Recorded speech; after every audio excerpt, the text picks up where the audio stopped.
Саламатсыздарбы, урматтуу журналисттер.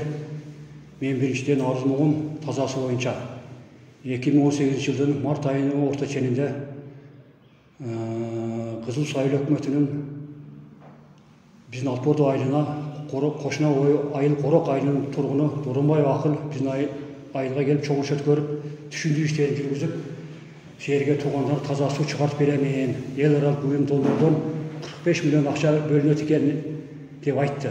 Эл дароо макул болду. Ошондо элдин арасынан суруп чыгып, биздин айылдын жашоочусу Чатымбаев Жыргыл аттуу жаран мен топтоп беремин деп өз мойнуна алды кепилдик. Бир айдын ичинде 120 үйлөрдөн 2000 сом акча топтоп берди. Акыл мурда айтып түшүндүрдү. Эгерде сиздер бул акчаны топтоп бересиңер, мамлекетке жардам катары силерге таза суу чыкпайт деп түшүндүрдү. Андан кийин бизге чогулуш өткөрүп кеткенден кийин кошуна айыл Чайчы айылдарына барып, Корок айылдарына барып, Шалдырак айылына барып, алардан дагы алдынан 3000 сом акча, артынан 2000 сом акча чогулткан. Мен силерге дагы таза суу чыгарып беремин деп. Ошентип жалпысынан эсептегенде Доронбай Акыл Кызыл Сайыл өкмөтүнөн 400 үйлөрдөн акча чогулткан, 2000 сом, 3000 сом болуп. Ошентип убакыт өттү, жыл өттү. 2019 жылы эл аралык уюм долбоордон 45 миллион сом акча келди. Жумуш башталды. Биз жашаган жерден 15 километр алыс Кайынды деген жерден жерлерди казып, турларды казып, таза суу жеткирилди. Алпордо Чайчы айылдарына, биздин айылга. Бирок ошол убакта иштеген рабочыларга ел тамак ашы менен камсыз кылып турду, эл өзү бакты.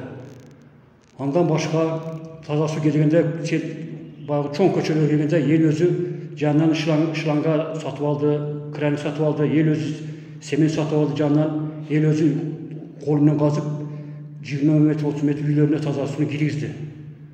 Анан ар бир үйгө 120 үйлөгө башка коңшу айылдарга эсептегичтерди орнотту. Таза сууну эсептегенге. Бирок таза эсептегичтерди бир эмес 2 жолу орнотуп берди, 2 жолу атырып кетип бурак болду. Азыр көпчүлүк үйлөрдө 50-60% таза суу эсептегичтер жок. Баягы өздөрү чамалап эле алдынан 5 сомдон, артынан 3 сомдон акча алып атат. Бирок курулуш алып атат. Андан башка курулуштарда сапасы курулган. Баягы турбалар көнгөн жерде өдө ылдый төбөнүн өлкөсүнө жарак кеткен, баягы турбалар баягы кранты тешилген, суу аккан. Кыскасы анан жалпысын эсептегенде мурда 45 миллион акчам эл аралык уюм долбоордон келген да 2019 жылы. Андан кийин 2020 жылы аралыгында Арес тарабынан дагы бир 25 миллион акча, 30 миллион акча алынган кошумча. Жалпы эсептегенде 80 миллион акча бөлүнгөн таза сууга. Бирок өздөрү дагы элге отчет берип түшүндүрүп айтышкан. Ушундай таза суу акча кетти деп, арсын адамдар да элге чогулуштуп биз таза суу кошумча акча бердик деп. Анан бирок 15 километрден алып келген таза суу. Анан мыйзам кыскасы бул эптеп эле чампалап бүтүп койгонда мыйзам бузулар, муну текшерсе болот. Мен нааразы болуп, ол райондук күч органдарына, жетекчилерине арыз менен кайрдым. Алардан жардам болгон жок. Андан кийин областтык күч органдарына, көрүнтүлөргө кайрылдым, УКМ башларга. Алар деген эми баягы районго кат жөнөтөт, текшерсин деп, район айлак өткөрүп кат жөнөтсүн деп, бир-бирине кат жөнөтүп эле менин сөзүмө мыйзамсыздык койду. Доронбаев сүттүн аппак лактап, бул иштеп атат, жакшы деп атат, сен муну бекерди күнөөлөп атасың, таза суу чыгып ичип атсаң болот да, эмне кереги бар, ичсең болду таза суу эшиктин алдынан берип. Бирок мыйзамсыз болгону менен иши жок. Ошентип андан кийин мен Борорго ички иштер министрине кайрылдым, башкы прокурорго кайрылдым. Аларга да мен арызым жеткен эмес, мен билишимче. Алар дагы областка кат жөнөттү, област район кат жөнөттү, бир-бирине кат жөнөтүп эле анан кийин кабинет отуруп эле, анан кийин жалган маалымат мага берип коюшту. Андан кийин бир эмес 2 жолу Камчыбек Ташиевке, Садыр Жапаровго арыз менен кайрылдым. Бирок мен баамча аларга деле кат жеткен жок. Аларга жеткенде алар текшерет эле, чыгара берет эле. Бөлүм башчыларынан, канцелерлерден иштеген адамдардан кат келип атты. Облук көрөтөлө жөнөтөт, облук прокуратура жөнөтөт, алар районго жөнөтөт. Ошентип эле баягындай текшеришкенде мурда да жалган маалымат берип коюшту. Ошентип анан акырынан кийин айласын таппай 3 жыл күрөштүм алармен. 3 жылда еттегенде жыйынтыктабан нәтиже чыкпады. Мен арыздын негизинде 100% чындык бар. 100% болсо 95-90% чындык бар. Эми аз-маз катачы кеткендирмин. Муну текшерип күч органдары текшерсе, кылдат мен ине чейин чоғалып чыга берет. Муну текшерген адам жок, иликтеген адам жок. Эми мен акырында кайрыларым урматтуу Камчы Кыдыр Шаевич, урматтуу Садыр Нуркожоевич. Мен 3 жыл өшүнтүп таза суу көйгөнчө барбаган жерим калбады, кирбеген эшигим калбады. Мен арызымды үйүнүмдө эч ким уккан жок. Бир сиздерден гана жардам күтөмүн. Сиздердин көзөмөлдөп ушу менин арызымды текшерип карап, баягылар күнөөсүн мойнуна коюп таап, кылмыш жоопкерчилигин тартууга суранам. Азыркы мезгилде тоо урдагандар 1 жылга 1,5 соттолуп атпайбы? Кой урдаган эчкини урдаганды айтпайлы кой. Булар канча мамлекетке миллиондон зыяндар келтирип атат. Суранамын сизден, ушу менин үнүмдү сиздерге экспресс маалымат аркылуу жеткиргенге келдим, ушуларга кайрылдым. Мен бир гана экөөңүздөргө ишенем, экөөңүздөн башка эч кимге ишенбейм. Азыр биздин Ош областында мурда деле системада жашап атат. Областык жетекчилер, күч органдары мурда системада элдин үнүн укпайт, элдин арзын муңун укпайт. Район жетекчилер дагы, күч органдар дагы. Суранамын сизден ушу өзүңүздүн көзөмөлүңүз болуу үчүн. Эми экинчи арызым өзүмдүн үлүш жерим боюнча. Үлүш жер боюнча 1998-жылы азыркы жашаган жерибизге 10 км алыс Кыр деген жерден бизде жаратылыш кырсыгына байланыштуу көчүрмө кылып келген 120 үйлөнү. Бирок биз жерибизди убактылуу пайдаланып жүрдүк. Өкмөт ошолукта алып койгон эмес. Баягы биз кыргыздардын көбү тоодо жашайт эмеспи? Коктук болот. Өдөөлүү жерлерде баягы азыркыдай 15 сотөккө мөңсөт тартып берген эмес. Баягы 1 гектар, 1,5 гектар ээлеп жүргөнбүз. Айгал убакта жергиликтүү өкмөт уруксат берген. Анан ошол иштеп жүргөнбүз. Союз таркап 91-жылдан 95-жылдары жергиликтүү айыл өкмөт жерлерибизди бөлүштүрүп берген.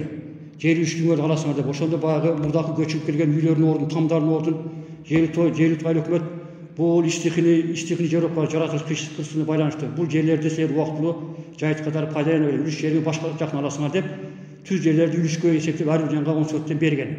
Ошондо атам Раматылык барды. Атам Раматылык мурдагы жашаган үйүнүн ордун мен ушул жерди документтештирип алам деп ашыкпы кемби ошол жерди 11 жанга 1 гектар 10 сотукка эсептеп документтештирип кызыл жер көйлөгүн алып койгон. Документтештирип 95-жылы 96-жылдары. Ошол убакта бизге кошуна айыл Корок айылынын тургуну Жолдош Төлөгөн, Жолдош Момунтай бала чакасы менен биздин жаныбыздан үлүш жер алган.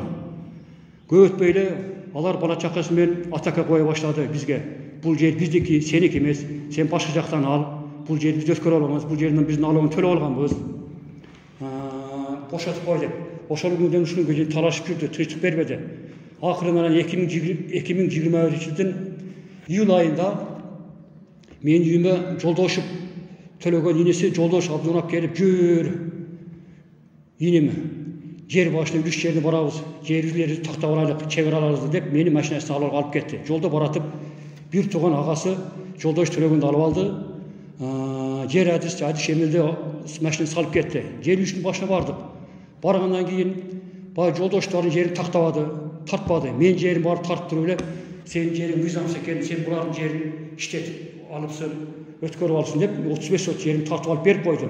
Мен айттым, ага кайрылдым. Жер адиске, сен башта Жолдоштардын жерин тактагын, Жолдоштар 44 жан болсо, ар бир жанга 10 сот эсептегенде 4 гектар 40 сот жер туура өткөн. Мен жанымда 3 гектар жер бар. Башка Шоро деген жакта дагы 2,5 гектар жер бар. Алар дегени үлүштүү жерде ашыгын алган. Алардын жерин такта. Мен жерим такта. Эгерде мыйзамга туура келсе, ага мага иштеген мыйзам ага да иштесин. Мунуку да акча чыкса, мен да акча, мыйзамга туура келсе, мунукун да ал, аныкын ал десем, жок. Сен башка жакта жеримен ишин болосун. Сен өзүң билгин. Ал эсе эмес деп мен жеримди тартып алып берип койду. Анан мен нааразы болгондон кийин баягы мурдагыдай эле райондук күч органдарына кайрылдым. Областык күч органдарына кайрылдым, көрсөтүшүн кайрылдым, УКМКсына кайрылдым. Алар барышат дагы, барып эле баягында сумо баягы барып эле туруп эле мурдагыдай эле барып эле менин жериме тақтайды, мені документтер аңтыраттағы қайырлы жолдаушыларға тарт беріп қойышты. Сен жолдаушыларға тиеші, сен жерің ашық екен деп. Жолдаушылардың башқа жақта жерін ішім олысын ал есен өтпейді деп. Ошеліп қойышты. Андан кейін мен дағы наразы болып, башқы прокурорға арызымен қайырдым. Алардан хат келді башқы прокурордан, бөлім басшысынан. Обласы келді, обласы үкіметке беріп, прокурор алар осы районға беріп, мұрдағдайлы дағылы менің жеріме жолдаушыға алып беріп қойды. Алып беріп қойды. Тартып алып беріп қойды. Анан бол осы жолдаушы төлегені бір туған ағасының мүйзам іштері бар. Bir туған ағасы жолдаушы Момтайдың мұрдағы аэрофлот конторасының жанынан 2,5 гектар жерді 2000 жылдары 49 жылға мүйзамсыз арендаға өткөріп алған. Мұрда фондты жерлі, мұрда үй салғыла, там салғыла деп чек беріліп атқан. 49 жылға. Азыр ұштапта, ошол күн ұшуға чейін, ошол малда бұдайы арпая кеп түшін алып жүрді. Азыр малда 7-8 жыл болды. Алма уақыт тегіп, айренасы тегірте зімін тосып алған. Бұл бойынша мен арыза қойып жасам, тегеле ешкіміз құлақ салбайды, ұқпайды, ұққысы келмейді. Жетекшілер, күштерғандар. Анан бұл жөнде мен Урматты Садыр Нұрғожаевичке, Урматты Қамчыбек Қыдыршаевичке да қайрылдым. Бірақ мен арызым аларға жеткен жоқ. Бөлім басшыларында, аппарат басшылары келіп атты, бұлар аларға текшерсін. Бірақ текшерген жоқ. Мұрдаға дейдағы ұшы текшерген жоқ. Бұл Еми мен бұл жер бойынша Садыр Нұрғожаев қайрып қойдым. Урматты Қамчыбек Қыдыршаевич, Урматты Садыр Нұрғожаевич. Бұл жер үшін бойынша бұл жолдаушылар мүйзам іштері бойынша жолдаушылардың жерін тақтатып, мүйзам іштері бойынша текшертіп, көзім önünüze алып беріп сұранам. Ошоның біргеле ондан башқа да мынау жолдаушы айтайын ұмытып қалдым. Жолдаушы төлеген баласы Тимурлан менің жерімі 35 сот жерімді лопаткалап елеп алған. Ошо 2022 жылы чөбүн алып кетіп қалды. Bir portel 2023 жылы чөбүн алып кетіп қалды. Төлеген баласы Тимурлан. Андан биылғы жылы трактор айдатып 35 сот жерімі арпайып алып тұр. Урматты Садыр Нұрғожаевич, Урматты Қамчыбек Қыдыршаевич ушу жөнүндө дагы жолдоштор мүйзам ишин текшерип, чара колдонулуп, керек болсо мүйзам иштер болсо жоопкерчиликке тартуу жагын суранам. Көптөн сизден суранам. Эми дагы берки, дагы үчүнчү арызым бар. Андан башка бизде Кызыл Сууда мүйзам иштер толтура. Баягы байманаттардын заманы болуп калды. Мына биздин Алпордо айылы маңдайында, Алпордо айылы маңдайында Дарияның бойынша мұрдағы Союзда olan қозды бар, гаражный орды бар. Андан бері заправканың орды бар. Андан бер жағында жемтарқын скатын орды барды. 2016 жылғы жергілікті кеңеске сайланған депутаттар ошол жерге тоқтам қаулап берген чечим шығарып, жері жоқтарға, үй жоқтарға там салсын деп. Көп уақыт өтпей 2018-2019 жылдары азыркы жер әдіс жеңішінен сүйлөшүп, мұрдағы экскаватор ордың орынбасары Залык Маматовтың ағасы бір туғанасы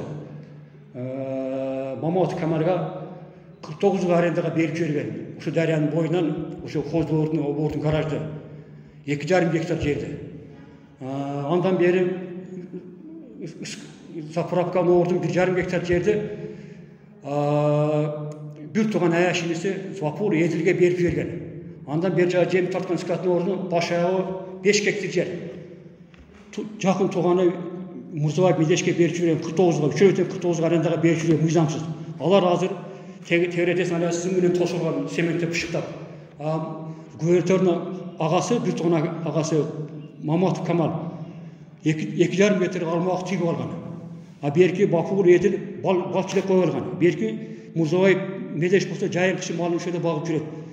Жайын қышы чөбін ұрады, егін алады. Бұл бойынша Кызыл Суунун жарандары бірнеше жолы, мен қысқаша айтқанда бірнеше жолы районның жетекшілеріне, күч органдарына, областың жетекшілеріне арызмен қайрылды, жоғары жақсына чейин қайрылды.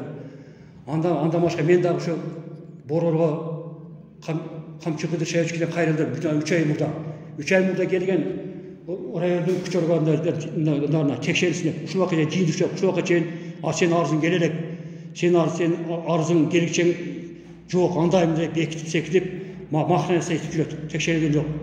Емін да мен, бұл бойынша да мен қайрып өтейін. Урматты Қамчыбек Кыдыршаевич, Урматты Садыр Жапаров, ушул мынау фондтың жер бойынша дағы мынау биздин айлыкпен жер адысы мурдагы азыркы иштеп атат жер адысы болуп. Азыр эмилдин үстүнөн ушунун жоопкерчилигин карап, ушунун ишин карап, өзүнүн көзөмөлүн алып, текшерүүчүлөргө текшертип, буну мыйзам иштеринде текшертип, мыйзам биздин Кыргызстанда мыйзам иши закон иште жоопкерчиликке тартуу жагын суранам. Бул жигит эсептегенде азыр мынау миллион сом зыян келтирип жатат мамлекетке. Ушул жагын суранам.